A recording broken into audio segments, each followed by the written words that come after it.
Hey everyone, it's Tim Holtz and I'm here in the Ranger booth at Creativation 2018 to share a couple of new things in the world of distress. Now, even though we have 12 new colors of distress oxide, which are fantastic, we also have a couple of new kind of accessory items to go with distress. One, of course, are the distress blending brushes. These brushes are very, very cool to blend ink, work with stencils, and I'll share what we can do with that.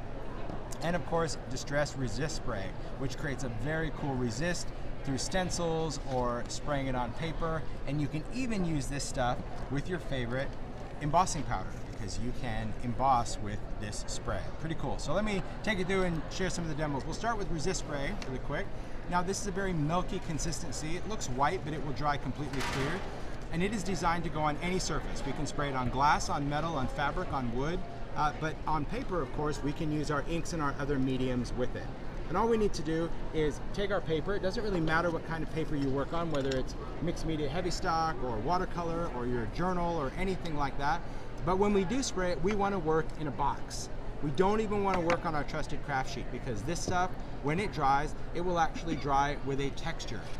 It's a very light texture, but you can kind of see where it looks embossed. It's got a little shine to it, but that texture will stick to every surface. So if you put it on your craft sheet, you're going to end up scraping and scraping and scraping it off. So I just have over here a cardboard box with some paper that I can throw that in.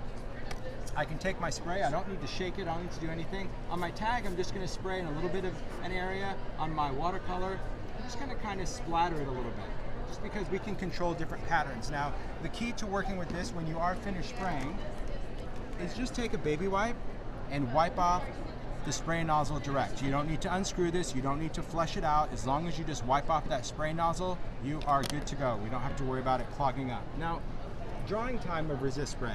Well, the fine mist actually dries really quick. Okay, wherever that fine mist was in here, it is already dry. The thicker drops probably takes about a minute or so to dry, but it is a heat stable medium. So if you're in a hurry, you can wave over this with a heat tool and you can dry it or let it air dry. So you don't have to heat it, but you can if you're in a hurry. If you're working in a journal, you're like, I gotta go, I'm ready to go. Now, this is already dry. And what's interesting is that it still has that same shine, wet or dry. So for me, when I'm working with it, I always spray it. I'll take my heat tool just to make sure, because you can't really tell unless you touch it if it's going to be wet or dry, because you can see that shine that's there. All right. So once this is finished, we can go over it with a lot of different mediums. We can use archival inks over the top. We can do a wash down watered acrylic, or of course we can use distress. We can use distress oxide. We can even use, let me grab this in here, distress crayon, right? We can use our distress inks, our distress stains. This is stain, this is crayon, this is oxide.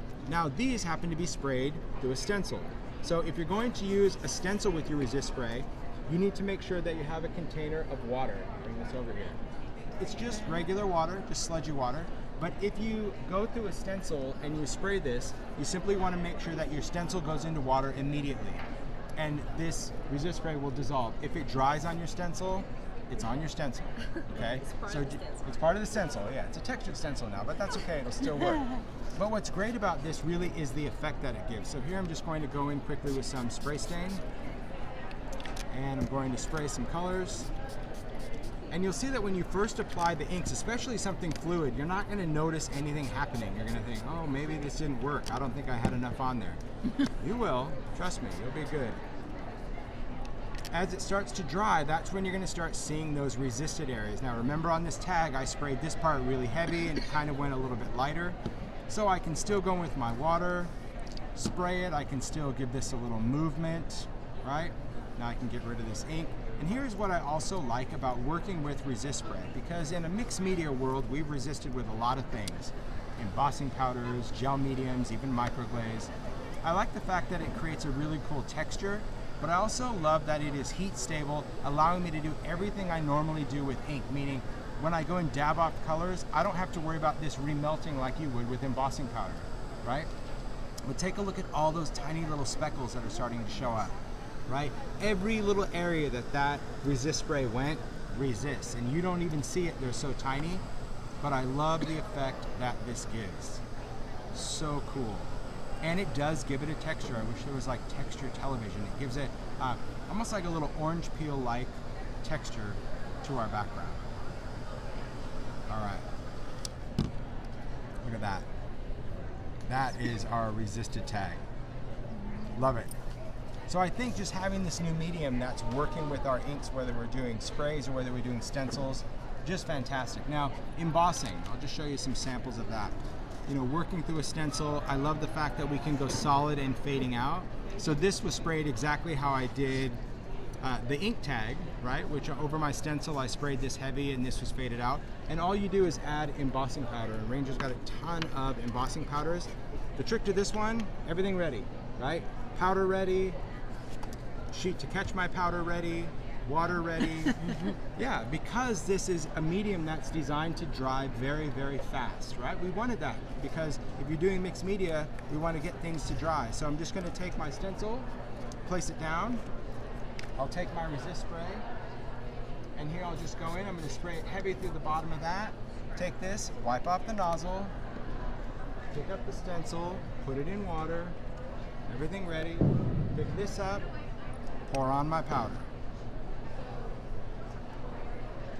And once your powder is on there, you're good, right? You don't have to heat it right away. You do have to heat it to melt it, but take a look at how the powder went on there. That to me is fascinating because instead of it being solid like you would get with an embossing ink, you can see already that it's very kind of pixelated. It's that whole spray pattern, and that's exactly how it melts. Now, if you know anything about embossing powder is a plastic, and when we melt it, it becomes a liquid. And usually when we heat embossing powder, we can get it to smooth out. But on resist spray, it never smooths out. It doesn't matter how many times you spray it and you add embossing powder, it will just add another layer of texture. So this is very, very cool. Doesn't have to be metallic. You know, there's a lot of new ideas and videos that are going to be coming your way because you can take this and put it over printed paper, you can put it over already finished journal pages, resist most of your page, and then just ink around the edges to get kind of that little eroded inked edge. There's so many possibilities on working with distress resist spray. That's cool. So instead of embossing this, you already see what it looks like when it's melted. Let's talk real quick about the blending brushes. Now the blending brushes, this is the newest tool in the Distress line. Now these little guys, these do not replace our trusted mini blending tool. No, we still need this. If you're going to blend and ink cards, you really need this because this is what it's designed to do. It's designed to put a piece of blending foam on. It's designed that if you have a piece of paper or a tag or anything, we put that in and we can blend with it. But we find in our mixed media world that more and more people are loving stencils, right? We love to work with stencils. We love to put texture paste and grit paste. But when we try to ink through a stencil with a blending tool, a couple of challenges. One is that when we go right into that, we're going to get that dark mark. Or two, if you try to gently go through, it's going to start catching on all of these little plastic pieces of a stencil. And that was the inspiration behind a blending brush. But the blending brush is quite unique because of what it does. Now, I like to have 7 brushes. I have 1 devoted to each color family. 7 of them fit in the mini Distress Ink tin. I've simply indexed mine with paint, taken a little washi tape, masked it off, and took some Distress paint and painted them so I can easily see what's what. What we can do, let's flip this one over and let's ink through the stencil. Let's go in and take our orange. Now the brush, when you remove the cap, you slide this down and expose these natural bristles that are designed to flare out when we go to use it. We can use this with ink or oxide. If you're going to go between the 2 mediums, you need to wipe this brush off on a baby wipe. So if you're going to go from your ink pads to your oxide, you need to clean this off. If you do this a lot and you find yourself inking a great deal with these, you'll probably find that it's easier to have a set of these for your inks and a set for your oxide so you don't have to clean them off. But what I'm going to do is simply tap in there, and through my stencil I can go in a swirly motion or in a pouncing motion. Doesn't matter. We're not going to leave any crazy marks. But here's where it gets fun with this brush. Okay, I'm going to go in and add some color as my first layer. Now, when you are finished using the brush, all you're going to do is slide this up. That's going to cover the bristles. It's got these little notches right there. They kind of extend out. The lid, friction fits over that, and when you close it, friction fits over that. Okay, so we can put these back in. But now we can add other colors, and let's add another layer of colors. Let's say we want to add some pink to this. All right.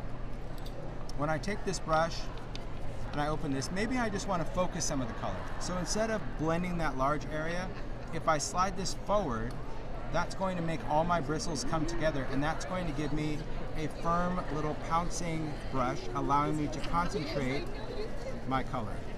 So instead of it flaring out everywhere, I can now focus where I want that color. So this gives you total control whether you want to ink a large area or whether you slide this up and you want to ink a small area. And that's how we're able to create that soft blend. Now, we didn't call these distressed stencil brushes because they're not just for stencils. At the end of the day, they still are blending brushes.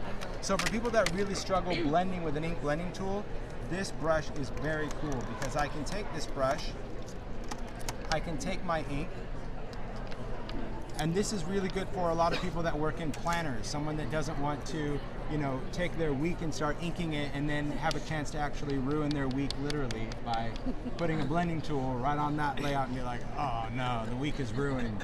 Forget the week, I'll glue the pages. We don't want to do that. The brush is nice because I can go right in anywhere I want with this brush and just start adding my ink. And that's what's going to give me a great blend when I'm working with this. And I can add as much of that color I want to my background. I can pounce it, I can swirl it, doesn't matter, it's not gonna leave any of those crazy marks. But if I wanna get that cool dark edge that we do with a blending tool, well, it's just like what we did with the stencil. We ink it up, we're gonna slide this forward, and now we're gonna take just that smaller and just focus along those edges just to build up the intensity of that ink. And that's it. So when we're done, slide that forward, lock it up, you're good. That's your blending brush. Very cool.